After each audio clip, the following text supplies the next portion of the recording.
As of late, there have been a ton of news headlines and updates for theme and amusement parks for much of North America.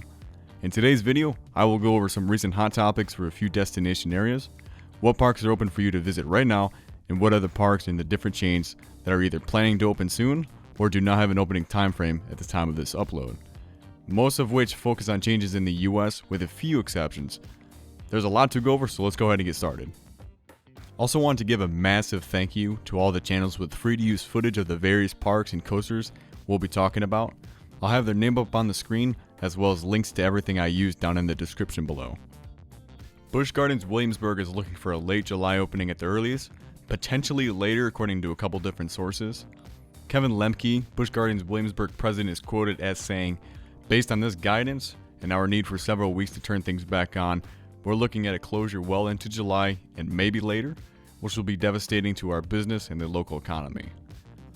Now, the park is technically allowed to open starting on July 1st under the third phase guidance in the state, but is limited to 1,000 persons in their capacity limit. SeaWorld will likely continue negotiations with the state to further ease the restrictions, specifically related to the larger parks, and still attempt a more relaxed opening for late July or early August depending on how everything turns out, but that's just speculation on my part.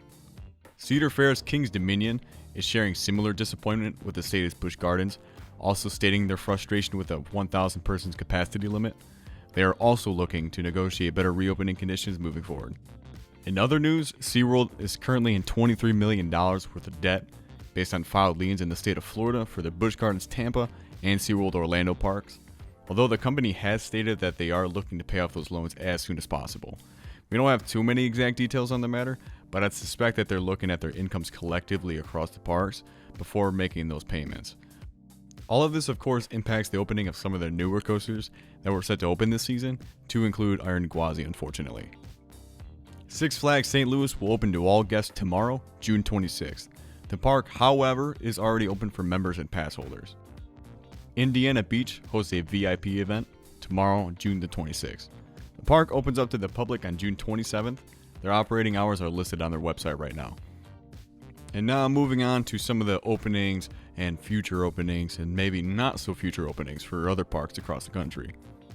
Although not really recent news, Cedar Point is looking to reopen July 9th to 10th for season pass holders, July 11th for both pass holders and resort guests, and sometime after for all of the guests that hasn't been specified just yet.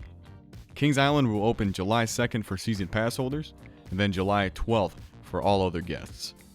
Carowinds has a tentative reopening date of July 27th, according to North Carolina Labor Commissioner Cherie Berry, but nothing is confirmed by the park just yet and is still waiting on the state's governor to move North Carolina into Phase 3 to allow more businesses such as Carowinds to reopen.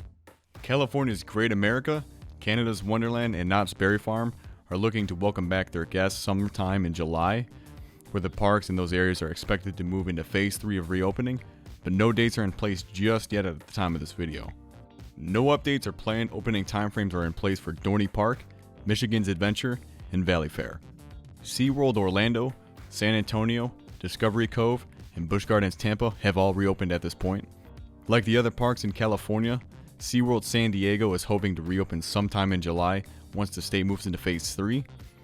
No updates or planned opening timeframes have been released for Sesame Place or Busch Gardens Williamsburg, like previously mentioned earlier in the video.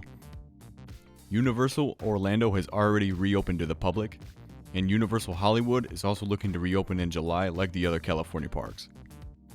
Disney's Magic Kingdom and Animal Kingdom open back up on July 11th, followed by Epcot and Disney Hollywood Studios on July 15th.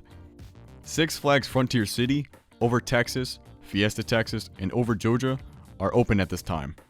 Great Adventure is back in business on July 3rd for members and pass holders, and then July 4th for all other guests. Magic Mountain and Discovery Kingdom are also looking to reopen in July, alongside the other California parks as soon as the state moves into Phase 3.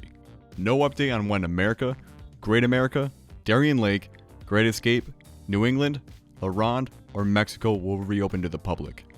Lagoon and Silverwood have already started entertaining its guests for the season. Dollywood and Silver Dollar City are also open for the season for everyone to enjoy. Hershey Park is set to reopen July 3rd, with their new hypercoaster Candemonium also set to open that same day. So if you're looking for some good thrills in the Pennsylvania area, this park might be the answer for you. No updates or planned opening timeframes for Knoebels and Nickelodeon Universe at the time of making this video. At some point in the near future, some of this information will likely become outdated or incorrect based on any upcoming updates. The industry is constantly putting out new information on everything, so when I learn of anything new, I'll be sure to put out a video detailing the matter. I'm sure there's something I missed when I started putting this video together, so please discuss everything in the comments below. That's all for now. Thank you all very much for watching. Have a phenomenal day, stay safe, and keep grinding those G's.